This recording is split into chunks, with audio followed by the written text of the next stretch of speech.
my channel, and today we'll be talking about the Villisca Axe murder house. Now, the Villisca Axe murder house story takes place in the Villisca, Iowa town when they found a family brutally murdered. Now, before we get started, I will leave a link down below in the description box of the website that I'll be reading this from. Alright, so let's get started. Long before serial killers and mass murders had become a way of life, 2 adults and 6 children were found brutally murdered in their beds in the small Midwestern town of Villisca, Iowa. During the weeks that followed, life in this small town changed drastically.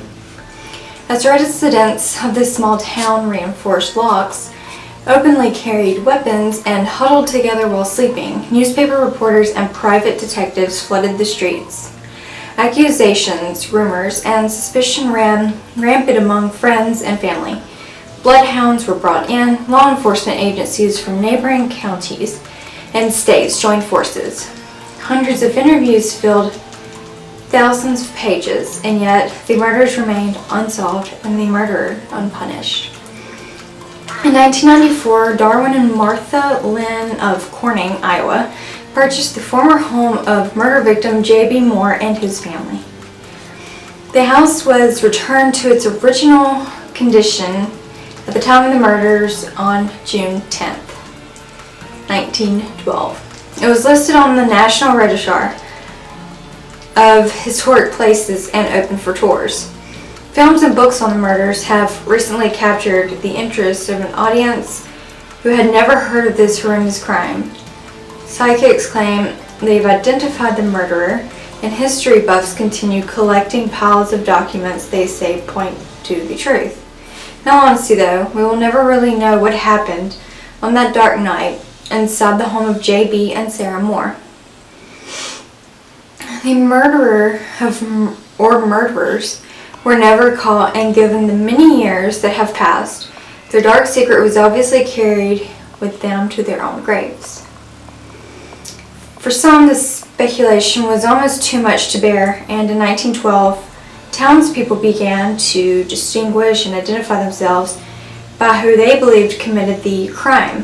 Friendships became strained, and in many cases, irretrievably broken. The town stood then, and in many cases, still stands divided. I have visited the home, read the newspaper articles of 1912, pored over the grand jury testimonies and the coroner's inquest. I have spent hours looking into the eyes of the victims and the few tattered photographs that remain. I have come, in a sense, to know the townspeople of Villisca in 1912. I share their frustration, their anger, their suspicions, and their fear. But most of all, I share their pain.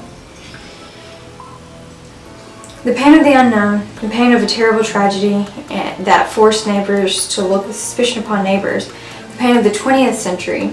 Originally, the construction of this website was simply a favor to a friend over the past several years. However, it has become a way of life. The Moores have become family. Once you've entered this site and been drawn into this story, I can guarantee that it will become a part of your life. At first, you'll feel an insatiable need for information until the site went live. That was difficult, if not impossible, to find. Secondly, you'll find within yourself a desire to know the truth, to unmask the identify of the murder or murderers, and see justice done. Finally, you'll feel the pull to the house. You won't be satisfied with anyone else's experiences there. You'll need to have your own. I know, I've been in your shoes. I can only hope that as you sift through the information I've compiled, that you will find the peace that ultimately comes with the story. According to Sarah Moore, we can heal and we can overcome. Even a tragedy as gruesome as this. Read the documents, know the people, and if you must, play detective. But know that each lesson learned in Villisca is personal. Each person that visits the site or this home will come away with something that will change their lives. The murders will never be solved. The tragedies we'll face in our lives, however, can be. The work on this site is dedicated to the victims of the Villisca axe murders. The dates: June 9th and 10th, 1912. Lena and Ina Stillinger, the daughters of Joseph and Sarah Stillinger, left their home for church early Sunday morning. They planned on having dinner with their grandmother after the morning service, spending the afternoon with her, and then returning to her home to spend the night after the children's day exercises concluded. The girls, however, were invited by Catherine Moore to spend the night at the Moore home instead. Prior to leaving for the exercises, Mr. Moore placed a call to the Stillinger home to ask permission for the girls to stay overnight. Blanche, I don't know how you say it, and Lena and Ina's older sister told Mr. Moore that her parents were both outdoors, but she would pass the message along to them. The Children's Day program at the Presbyterian Church was an annual event and began at approximately 8 p.m. on Sunday evening, June 9th. According to the witnesses, Sarah Moore coordinated the exercises. All of the Moore children, as well as the Stillinger girls, participated. Josiah Moore sat in the congregation. The program ended at 9:30 p.m., and the Moore family, along with the Stillinger sisters, walked home from the church. They entered their home sometime between 9:45 and 10 p.m. The following morning at approximately 5 a.m., Mary Peckham, the Moore's next-door neighbor, stepped into her yard to hang laundry.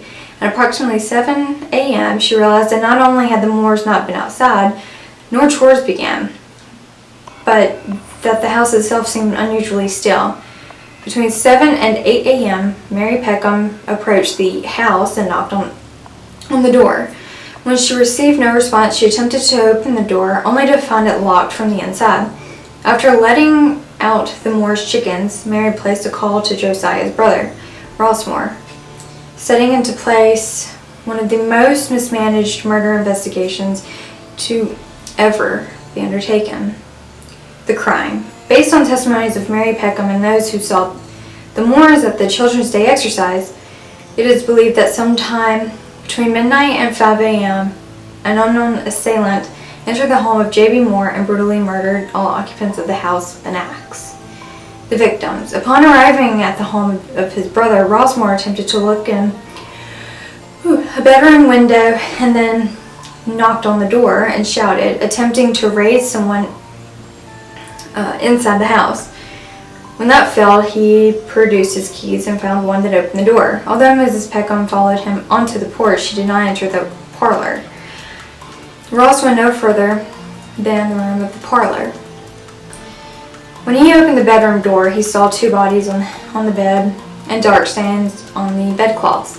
He returned immediately to the porch and told Mrs. Peckham to call the sheriff.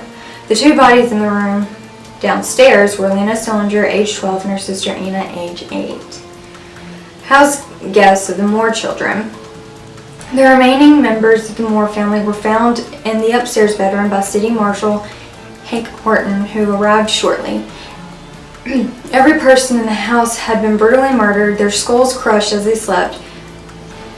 Josiah Moore, age 43, Sarah Montgomery Moore, age 39, Herman Moore, age 11, Catherine Moore, age 9, Boyd Moore, 7, and Paul Moore, 5. As well as the Stillinger sisters. The crime scene. Once the murderers were discovered, the news traveled quickly.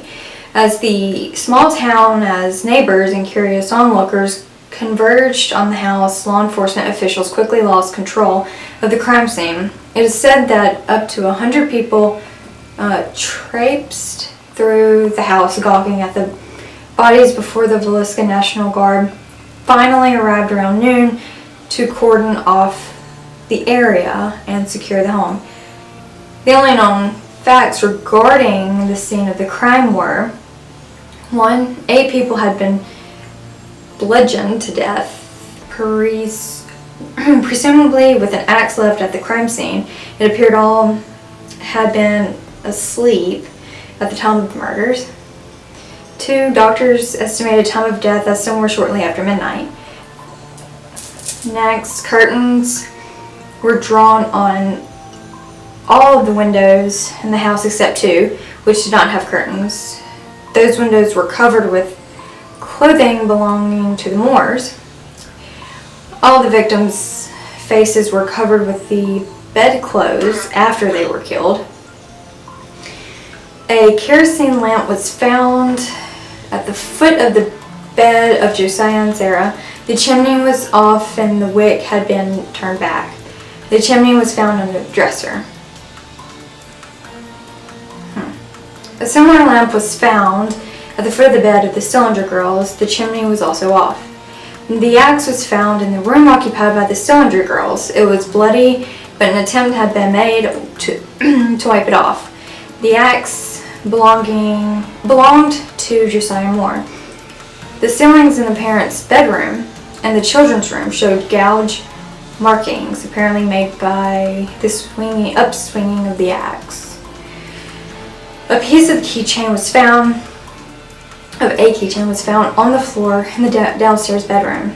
A pan of bloody water was discovered on the kitchen table, as well as a plate of uneaten food. The doors were all locked.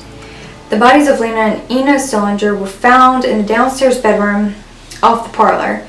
Ina was sleeping closest to the wall with Lena on her right side.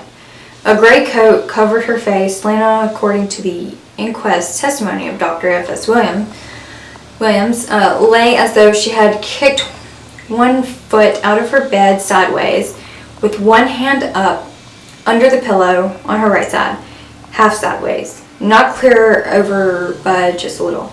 Apparently she had been struck in the head and squirmed down in the bed, perhaps 1/3 of the way. Lena's nightgown was slit up and she was wearing no undergarments.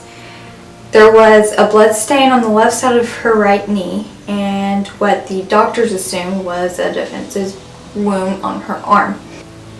Dr. Linguist, the coroner, reported a slab of bacon on the floor in the downstairs bedroom, lying near the axe, weighing nearly 2 pounds. It was wrapped in what he thought may be a dish towel.